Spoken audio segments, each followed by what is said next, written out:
Bueno, popularizado por miles de artículos, libros y gurús de la estrategia, logramos, como en pocas veces, un consenso. Innovar no solo es importante, sino vital para la supervivencia de las organizaciones. Todos lo quieren hacer, todos lo priorizan, pero muy pocos logran hacerlo. Innovar, sí. ¿Cómo? E igual de importante, ¿por dónde empezar? La respuesta de nuestro próximo conferencista es adoptando una mentalidad de escalamiento. Así que voy a darle la bienvenida a este Innovation Land Summit 2022 a Simon Hill, pero además recordarles que esta conferencia es patrocinada por Wasaku.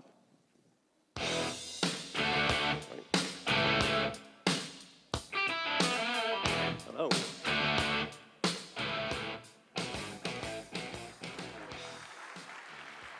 Hello. Hola. It's quite bright. So, thank you, first of all. Thank you to ANDI for inviting me to speak today. A few weeks ago, I was speaking on stage at Oxford University in the UK and was joined on stage by the new Colombian ambassador for the UK. We were talking about the incredible opportunity that exists in Colombia from an innovation point of view, from a talent point of view, etc. But quite rightly, the ambassador called me out specifically, a little bit as an imposter, because I'd never been to Colombia at that time. I do own a company here now. I do know the incredible talent, but I'd never actually been. And so thank you, ANDI, for helping me to keep a promise to the new Colombian ambassador that I would actually visit Colombia. I would actually see the incredible, beautiful, brilliant country that you have. I've seen a very small amount of the vastness and the beauty, but I'm very excited to be here. One thing I like to do, because I always get photographs of me stood on stage with people looking at me, is to try and take a picture. It's pretty bright, but if everyone could sort of wave at me a little bit, I'm going to try and get a picture this way around. 3, 2, 1. Thank you. I can tell people I really did have an audience. I'm going to try and speak slowly. Apologies that it's in English. I am a multilingual person, but not Spanish, unfortunately. So my apologies for 35 minutes or so of English. I'm very passionate about this topic, and so I may speak quickly. I apologize. If you need me to slow down, just do this, and I'll try my best to slow down. 10, 11 years ago, I started Wasaku, and the mission that we work behind is to help to change the world one idea at a time. I started a not-for-profit movement during the pandemic called the Center for the Future of Work, or the Center for the Transformation of Work, which goes beyond the work that we do at Wasaku, working with global business leaders out of LATAM, out of Colombia, out of the US and beyond, aiming to try and change the nature of work for over 1 billion people over the next 10 years.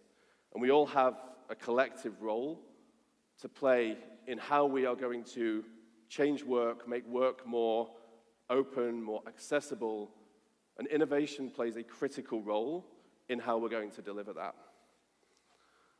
So the talk today could be very short, could be very long. I wasn't sure how to pitch it. And so it has kind of 3 component parts to it. The first part is a little bit of context setting, right? Who is this guy on stage from London? Why is he here? What does he know, right? Why was he invited? The second is about 15 observations that I have from now nearly 2 decades of working with some of the world's largest companies in driving innovation, innovation culture, and innovation outcomes towards this mission of changing the world, one idea at a time, but also from the entrepreneurial perspective, having started a company and now being lucky enough to advise many, many others through roles that I do at INSEAD and other universities as an entrepreneur in residence, focusing specifically on innovation. And then I'll give you some real-world examples, and I'll try and weave these in as I go. So it's not another 35, 40 minutes of theory, but really trying to bring some real-world examples to bear. And there'll be time for questions, I hope. So first of all, who am I, right? So I think as the introduction said, my name's Simon Hill. I'm an entrepreneur and very passionate about the whole topic of innovation. I own two brands, and I'm not going to spend lots of time explaining anything about what they do really, but it's kind of contextually relevant to just understand something about them. So the first brand we own is a company called Wazoku. You can see the logos on the screens over here.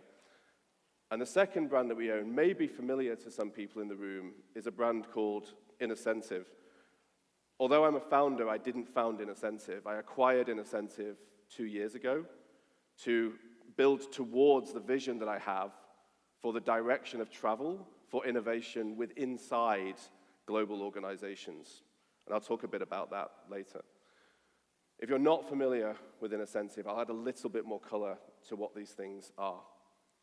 Through our work with global organizations, we've been fortunate enough over the years to get involved in a whole range of innovation problems, from very, very simple but highly impactful ideas to reduce paper usage within organizations, to fix small problems, to help make businesses work better in the business of today, through helping to ensure that everybody in the world is getting access to safe, secure, clean drinking water.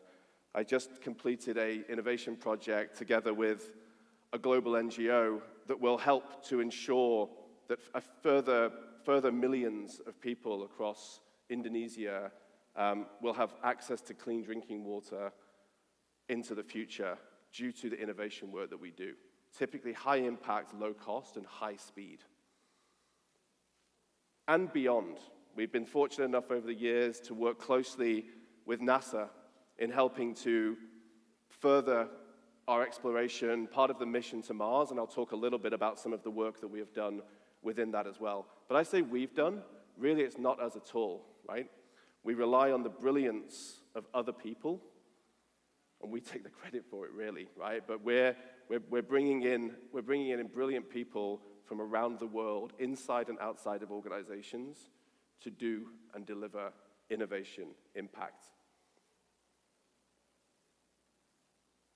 For me, that's important, not just in terms of the work that I do, but the business that I run as well. And so we are very much an organization that lives and breathes the things that we do. We're a carbon neutral organization. We really do put kind of people at the fore of what we do. And this isn't the team that works for me. This is the global team of people that I'll explain in a second, who represent the brand that I represent on a daily basis, working for our global clients. And that's kind of key, right? So I think there are two ideas that I would like to leave with you on what does Simon's world look like. The first, and I'm going to talk a little bit about this again later on, is I think that one of the things that we are lacking in many of the innovation efforts that we do is a true innovation operating system. The Wazoku brand I referred to earlier is helping businesses to build a true innovation operating system.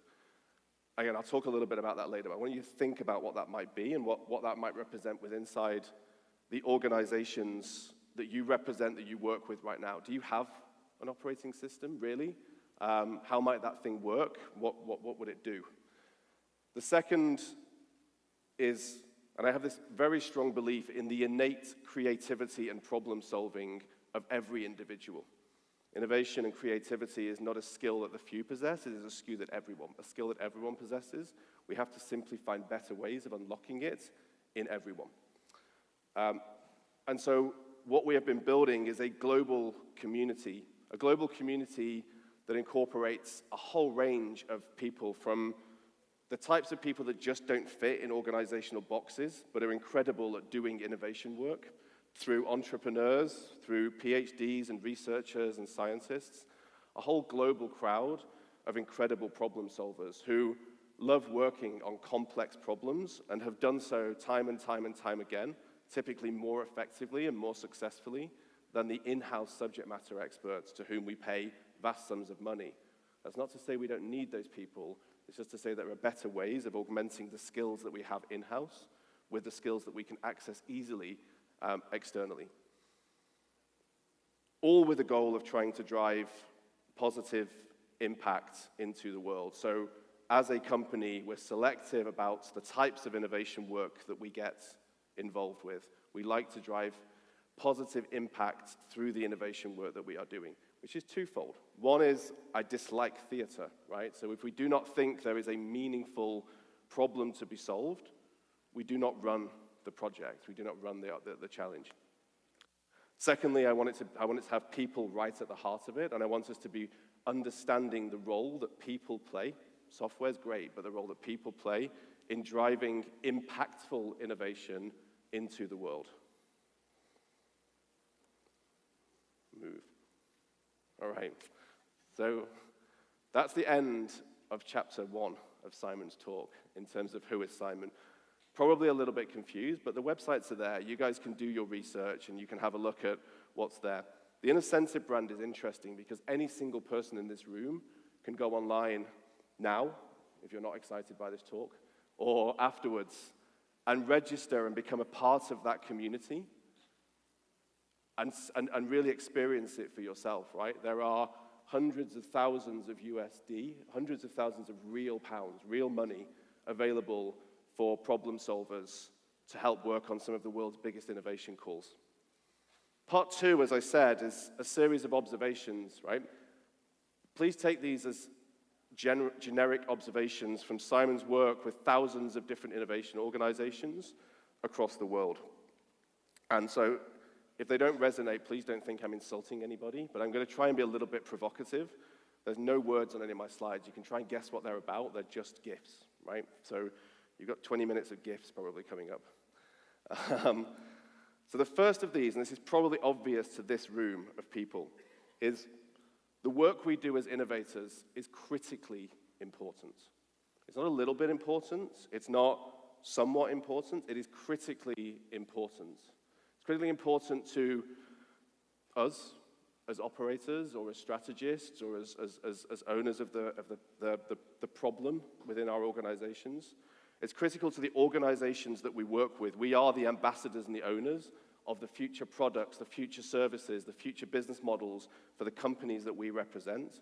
But beyond that, it's critically important for the world, right? The problems that we are tackling, we should be working on things that will have net positive impact for something within the ecosystems and the planets that we exist on. It is critically important work. However, it isn't treated like that, right? There is very little inside our organizations that is as important as the work that we do. Yet I guarantee, and in this room I know there are people that report into CEOs, there are people that have extraordinarily large teams, big budgets, whatever it might be.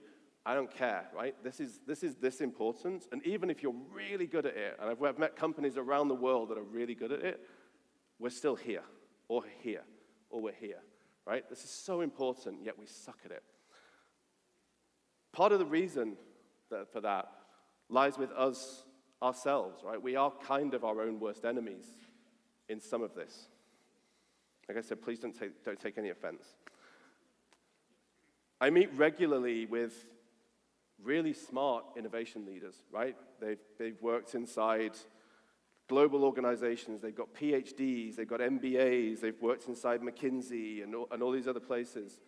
Yet they walk into large corporates, take on an innovation role, and they allow the organization to somehow allow this to happen, right? I meet them on a daily basis, and they're frustrated with the progress that they are making, but they know that they're somewhat culpable to the problems that they have. We take on projects we know are not really going to be impactful. We take on projects we know are not well-defined.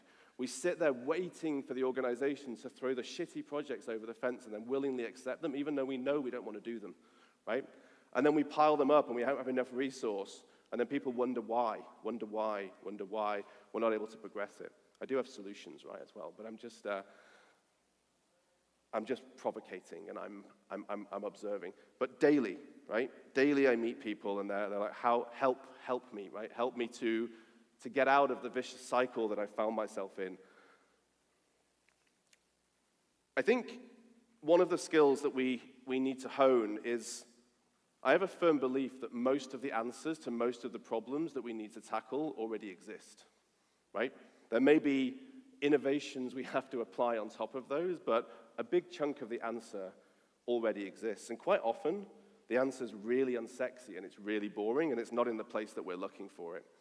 There's a really interesting example of this in drug treatment. So I do a lot of work in drug development, drug treatment, etc. And there's a few examples in here. One I did recently for a global pharmaceutical company. Their new blockbuster drug was having a major issue in the market in that it was making some people go blind, right? Really, really big problem. And the world's best minds were trying to figure out why this thing was happening. It didn't happen in the clinical trials. It didn't happen before it went live. Back to my point, the answer already exists. A completely non-specialist person, through the work that we did with this company, discovered the answer in a drawer in Mexico, basically. I'm obviously slightly overstating it, from 50 years prior, right? Like 12 months later, the world's greatest ophthalmologists hadn't been able to just stop and think. We're looking for new solutions. The solution was already there. It was just in a slightly different place, and it was 50 years old, right? It wasn't digitized. It was lying around. And so stop, look, and listen. There's a really good example of this I heard recently, where in the US, there was a huge amount of money went into the development of new innovative techniques for treating colon cancer.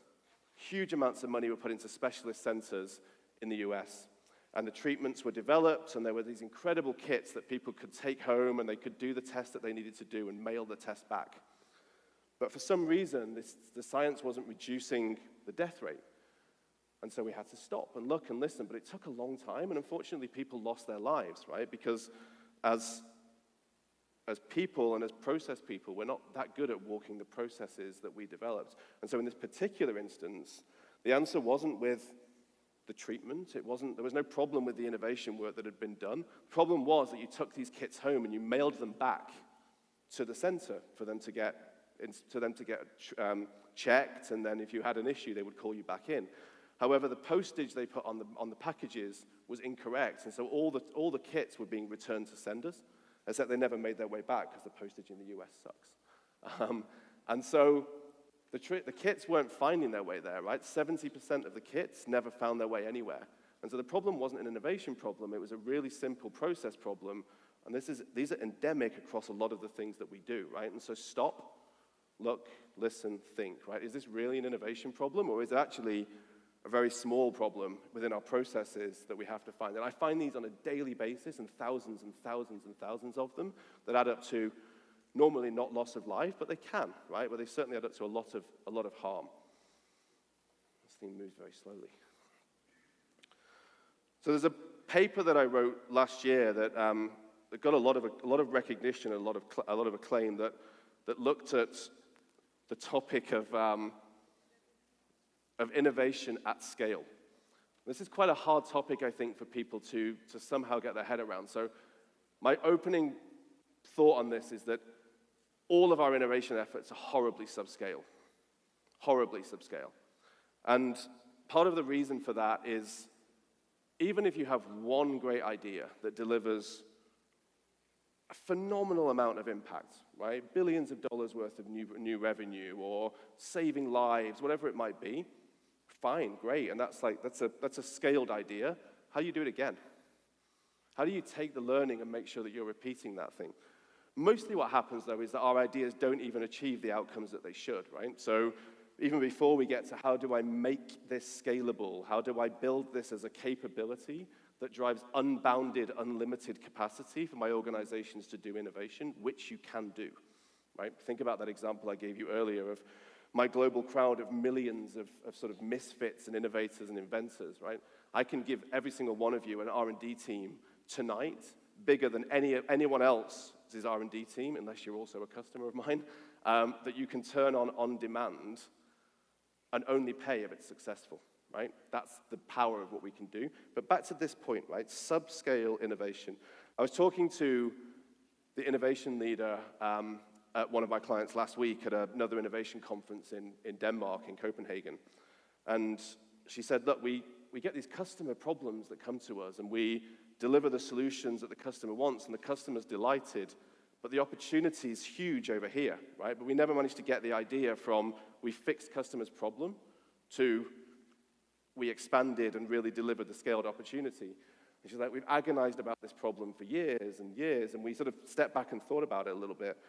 And the problem isn't in the business's ability to execute from customer need through to scaled problem. It's in the design of the problem statement and the outcome statement up front, right? If you're building a startup, you're building a new product, you're building anything for one customer, it's what you don't do in startup land, right? Like it's part of the reason that, I shouldn't say this in a room of corporate innovation people, but mostly I encourage people not to have their first customer as a big corporate innovator, right? Not a big corporate innovation team, because unless their plan is basically to build a solution for that company, sell to that company, and then go do something else, the likelihood is you'll get pulled in so many different directions that your idea is no longer business, it's a solution for a company, right?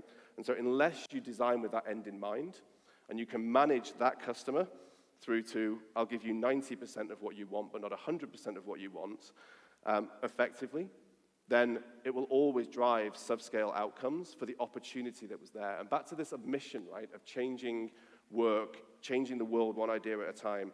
We don't want to design solutions that are good for one problem when they could have been good for 100 different problems, or for one customer when they could have been good for 100 different customers. We really do not, right? And sure, sometimes you want intellectual property, I get it, but this is really beyond that and bigger than that. Sometimes I don't remember what these slides are for.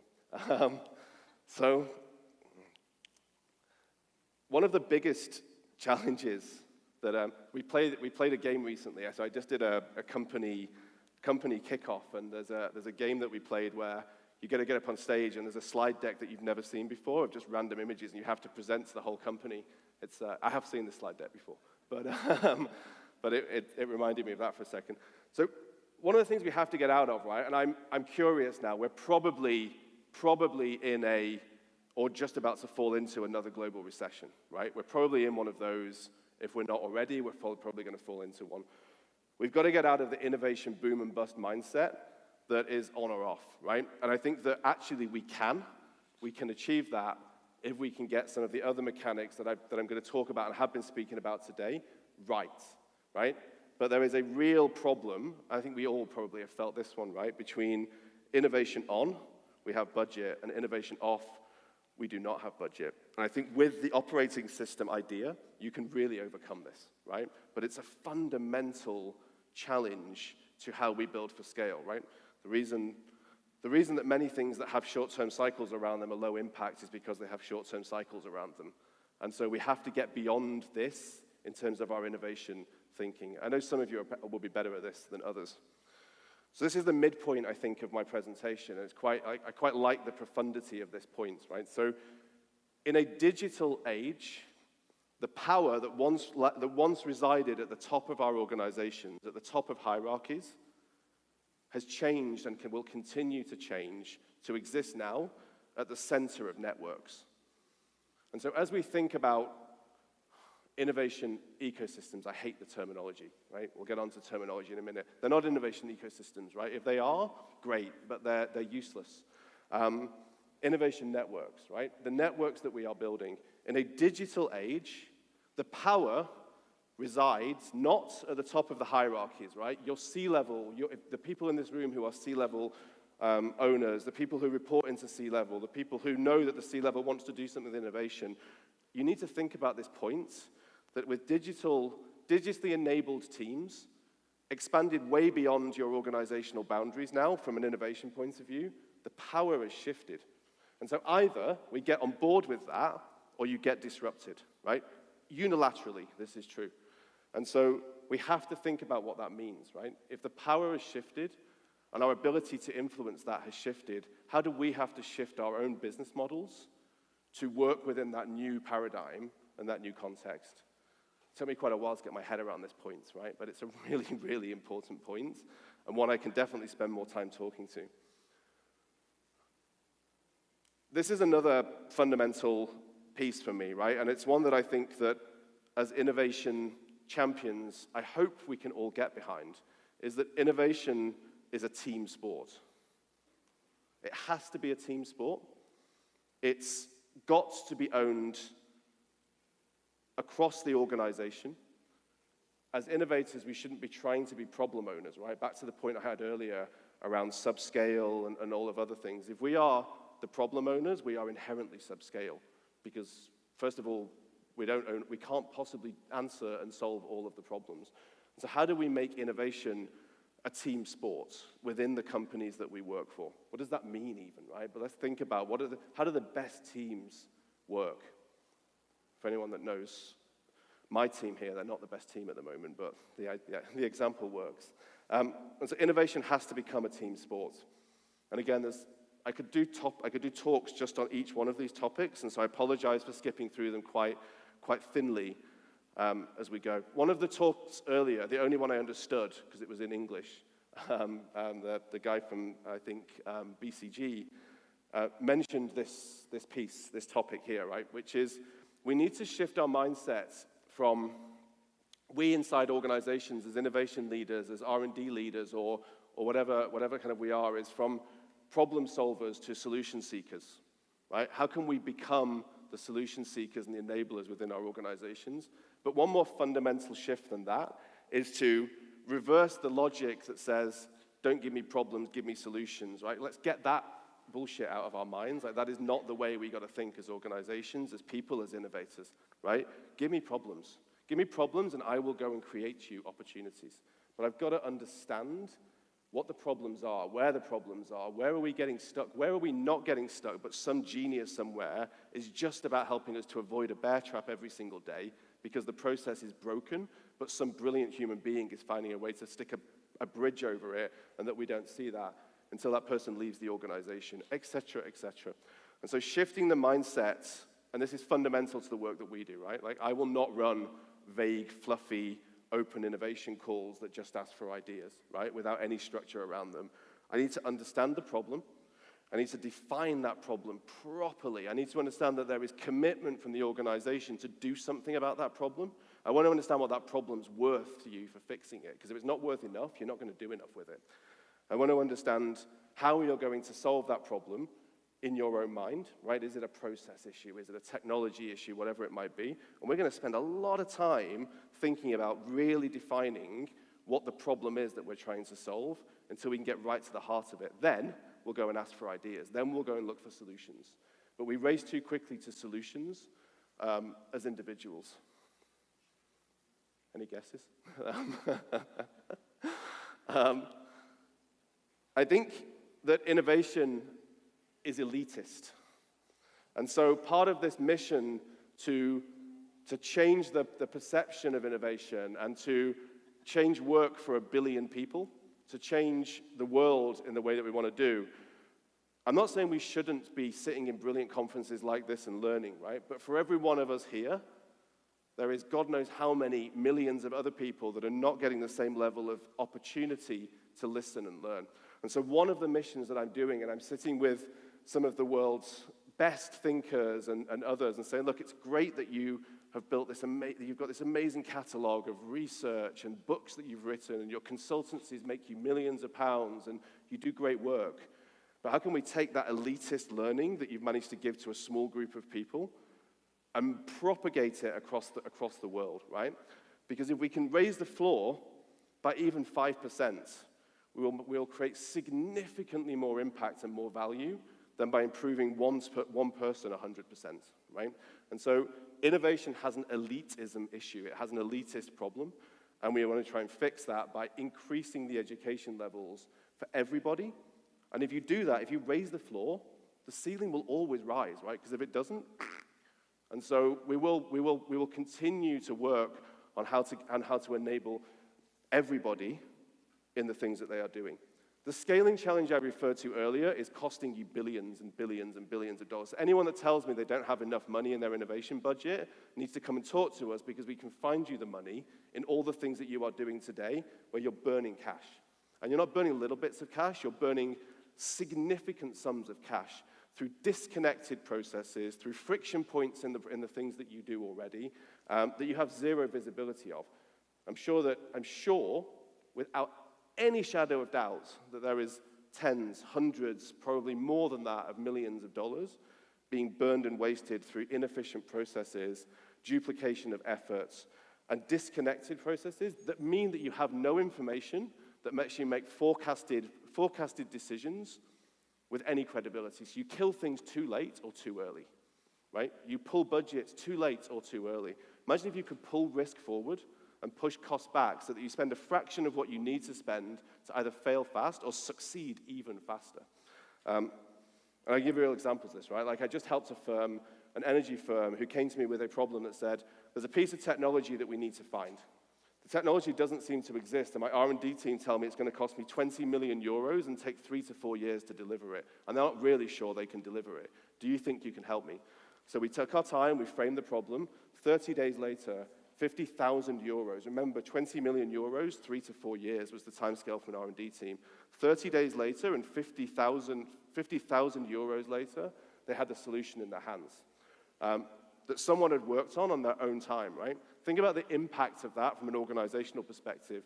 Before I even get to the fact that there was no solution in the market, and therefore now there's a patent registered that I think will drive billions in terms of opportunities for this customer. So we're burning money, right? We're burning opportunity as we go. Just keeping my eye on the time.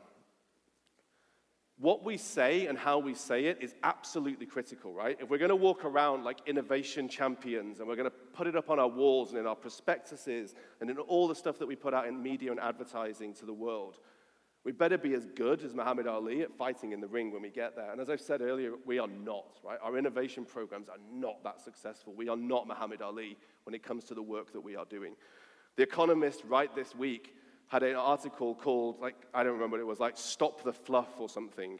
And the words in there, which are just littered everywhere, that they argue are so broken that they are enabling greenwashing, they are enabling hyperbole, they are enabling all the things we want to stop, as I've been talking about. You know what they were, the top lists? Innovation, collaboration, purpose, etc., right?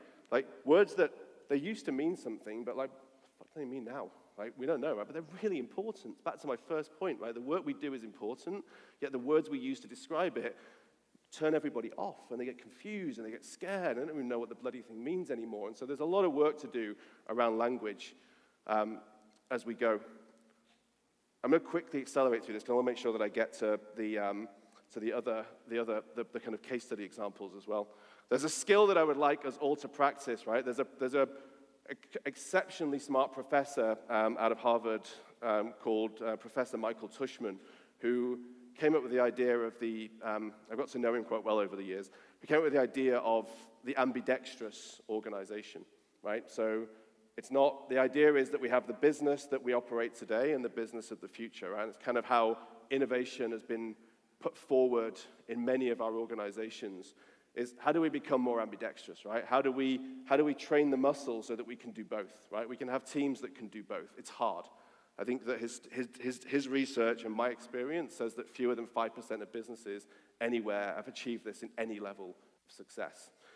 Digital natives, I think, do it best, actually, right? There are digital natives like Amazon that really do this reasonably well, but it's tricky. But if we do that, it will feed your innovation wallet issue, your purse issue.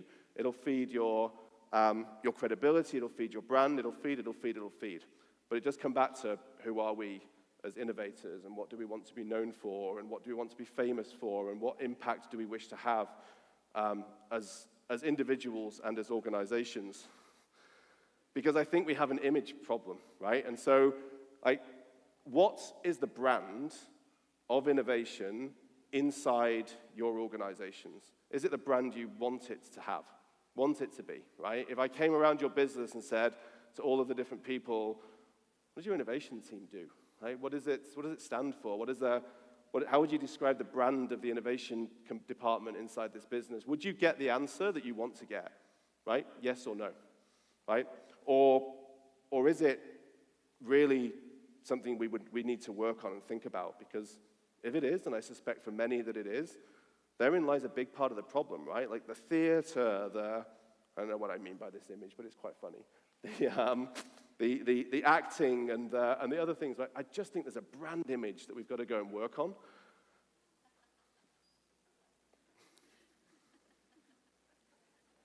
And we've got to get this right because this is a horizontal capability, right? We've got to get this right across our organizations. As I said, we are not the problem owners. We're not going to go out and do this work for everybody as innovators, right? And that might be really hard for people who really like getting involved and stuck into projects to think about.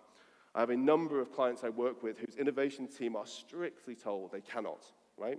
There's one of my team up here who came from a business where that was the case. It's like the role of the innovation team is to enable, it is not to do, right? Innovation is a horizontal capability. It may well be a function. It may well be a job title. But if it is as an enabler of scale and of capability within organizations, not a doer, right?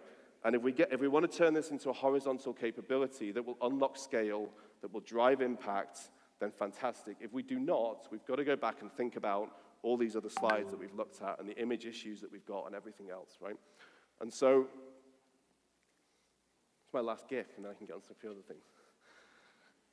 And so I think this is how many of us might feel having just listened to me talk for 30 minutes about this stuff, probably, about some of the things that we achieve, right? We get these projects, and we're so excited by them, and we're going to deliver all this impact, and then we get to the end of it, and we're just like, oh, fucking hell. Like, it's like all this money, all this time, all this everything, and like, did it really achieve what it wanted to? But I think there are mechanisms by which we can achieve that, right? And I think there are mindsets that we need to shift. I think there are approaches that we need to shift. And I would love to come back and do another talk where I get right into the meat of what all of those things are. But chapter 3, some real-world examples to finish with. So I spoke earlier about I have 2 brands that I work under. Under the Innocentive brand, one of the things that we like to celebrate is these kind of quirky people, right? As I said, I ran a research report that identified that 80% of the people that are successful at solving these innovation challenges would never meet the hiring criteria if this was a job that you posted online, right? So they're not your usual suspects for solving it. And so here's just a few examples of where that's been successful and what type of unlikely people came forward and why looking beyond your immediate zone and thinking a little bit differently about how you frame the innovation problem and where you look for solutions can have significant impact. So in this case, a well-known potato chip maker was looking for a solution to how to remove the fats, right? As these things are fried and made, like they keep a lot of oil, a lot of fat, a lot of grease on them. However, they're Pringles, right? So everyone knows if you open your pack of Pringles and they're all broken, you're pretty upset, right? Part of the experience of, if there is such a thing, of eating a Pringle is like you take this thing out. And so they were trying to find a way. They tried shaking them, but they broke, right? And so they tried other approaches to how can I remove the fat content of this crisp, and they just couldn't figure out a way of doing it. And so we framed this challenge a little bit differently, and we reached out to the world. And the solution came not from anyone that you might imagine. It came from a violinist. And this violinist had the idea of, sound waves, right? She recalled the impact of when they play music and what happens to the vibrations in water or other things, and said, have you ever tried throwing sound at these things and seeing what happens? And so once you say it, it's pretty obvious, right? Find the natural frequency of the oil, throw it at the oil, and the oil will fall off the crisps, right? And it won't break it. It's not the same natural frequency as the frequency of the chip. And so, great researchers, great other minds just weren't thinking about the problem in the same way that a non-expert, non-innovator, in this case really, just someone who saw the problem and applied it back to their everyday life, was able to do so in 30 days for a fraction of the cost, $20,000 or something, right? They found a solution. As I said, a lot of the work we do is about driving real positive impact. And so it's quite an old story, but it's a really interesting and important one, is the Exxon Valdez oil spill. This is going back some time now. But as with all of these things, right, so a big oil spill occurs and, vast natural habitat and all the usual, disaster that comes with that occurs. And so you bring in the disaster relief people and you've got to do a big cleanup job. Except this cleanup job is in frozen waters and it's very complicated terrain, and getting the oil out of frozen waters doesn't quite work the same as it might if it was to spill in warmer climes and other things. And so what kept happening was the oil kept freezing, and they couldn't figure out how to get it out. You couldn't just chop it out. It was a vast arrays. And so all the usual people couldn't figure this thing out. Again, we threw this out. We framed it a little bit differently. Rather than an oil removal challenge, it was a viscous shear challenge.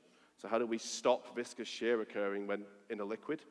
And a person who was, by this stage, quite late in their life, cast their mind back to a summer job that they'd had when they were a teenager working on a building site, and how that little rod that you have in cement stops the cement from setting, and said, just threw an idea out, right? Has anyone attempted to just use a vibrating rod to stop the water from freezing and becoming ice? And nobody had considered this thing. And so 30 years of people scratching their heads and trying to get this oil out of the frozen landscape was unlocked by a completely random person who just took the idea, borrowed from their 30-year past self, and was able to add significant impact to the world. They didn't even care about the money. They donated it to the relief fund and flew up and watched their idea in action as they went forward.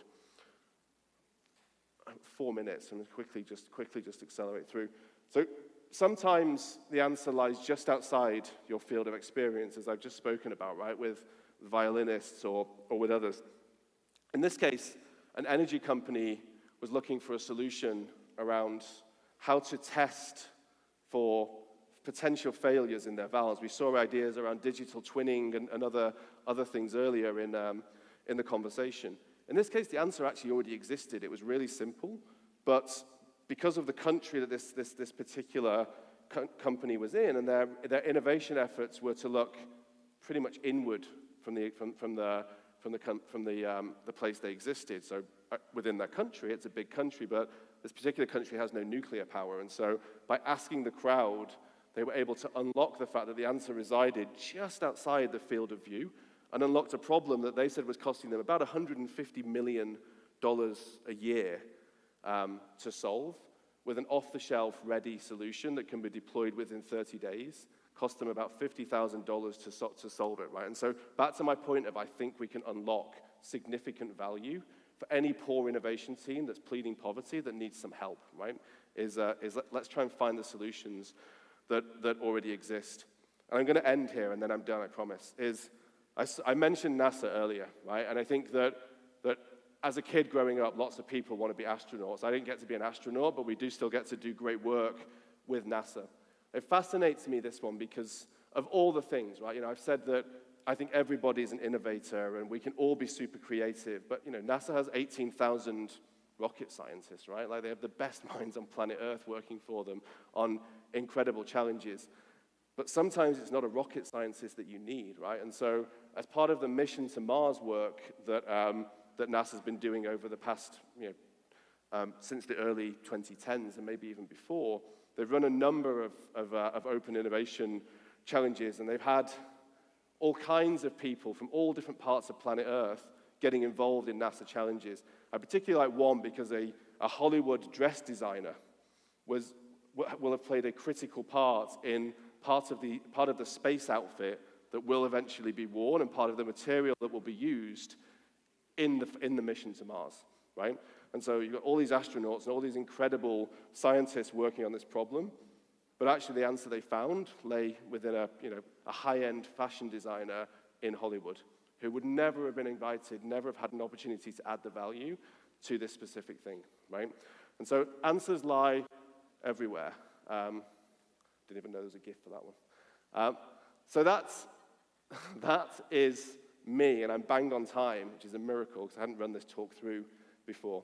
I have loads of stories, and so one of the things that I thought I would do is, these aren't my stories actually, as I said, I'm really an arbiter of other people's brilliance and other people's success, is a year or so ago, I sat down with the founder of Innocentive. As I said, I acquired that business, a guy called Dr. Alpheus Bingham, incredible name, and we decided to write a book which is not really it's not an innovation book, it's more of a coffee table book, right? But what it tells is 50 of the stories of some of these incredible people that I've been referring to in some of my stories, what led them to be innovators, right? Why is it that they give up their time? And remember, they do this completely at their own risk, right? There's no guarantee they're going to get paid anything for the time that they spend.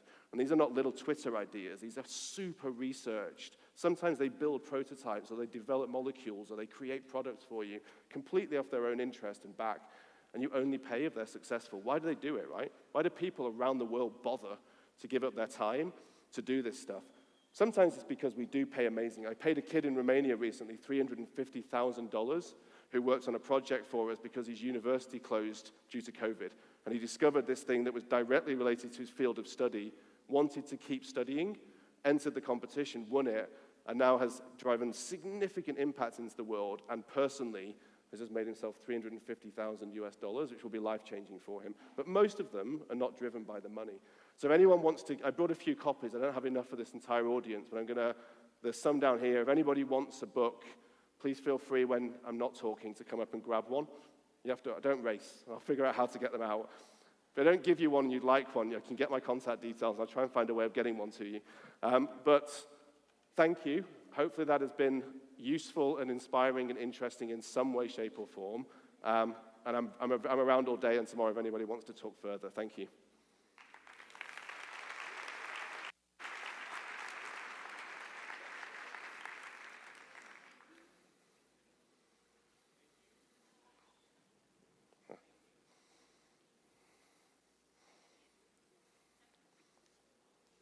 Nobody knows what happens now. Q? Thank you. Aha. Thank you, Simon. It was awesome. Thank you so much. I have an idea, and you're the creative mind here. I don't know if you were here this morning. We're going to have some questions. I don't know if you were I know you were here in the audience, but we're going to have some questions with this cube. Yep. So I'm going to pass this through around, and we're going to have 5 to 7 minutes of questions. I'm going to just go ahead and give the instructions in Spanish, and if you can think of something with the book and the cube, like whoever makes a question gets a book, it's your book. That's a good idea. We have a one smart crowd here, so it's perfect. Exactly. Vamos a hacer la dinámica del cubo nuevamente. Ya la tenemos dominada, pero como vamos avanzando, vamos a subirle un poquito el grado de dificultad. Entonces ahora vamos a tratar de hacer las preguntas en inglés. Yo sé que no es fácil, pero estamos en un mundo de innovadores, de error, de fracasar, de atreverse. Entonces les voy a pedir que quien se atreva trate de tirar la pregunta en inglés.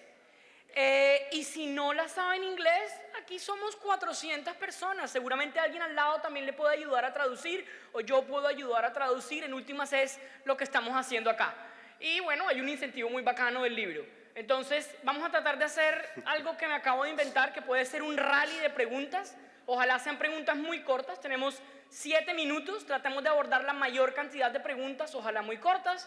Y Simon las va a contestar en inglés, naturalmente. I just invented something, Simon. We're going to have something called the question rally. So it's going to be quick questions, short questions. We're going to see how this goes. Let's do it. Innovation. Let's do it. Yeah. That's how it is. Exactly. ¿Quién se atreve? ¿Quién va primero? De una. Va. Catch. Hey, Simon, how you doing? Hello. My name is Jorge Santos. I'm the Director of Innovation of a university here in Colombia. What can you advise us about culture?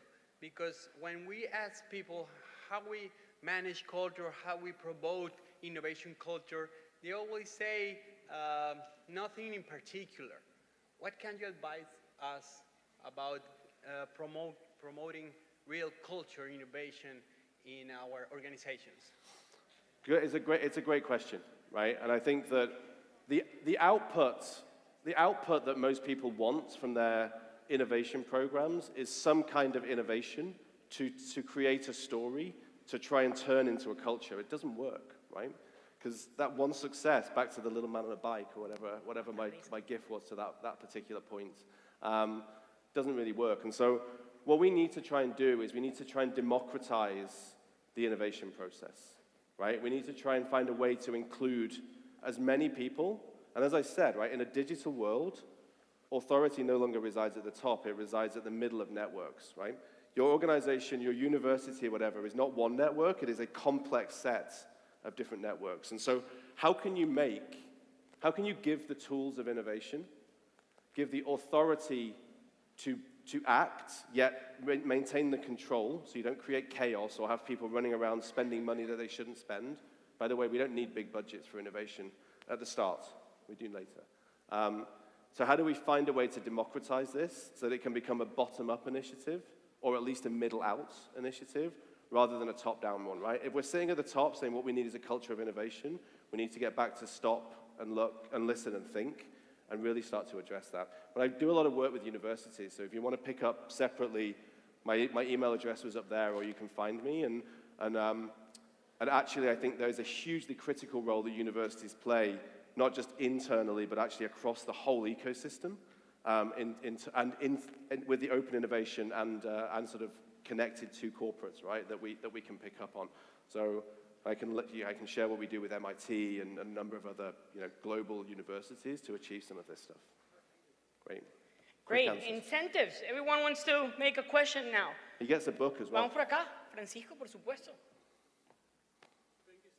So I wanted to ask you, a lot of the examples that you gave us have to do with the realm of companies and the problems that they face, but how does this concept of crowdsourcing apply to public interest problems? So the problems that a country or a city faces in the realm of, for example, energy transition or any public challenge that we want to address through innovation.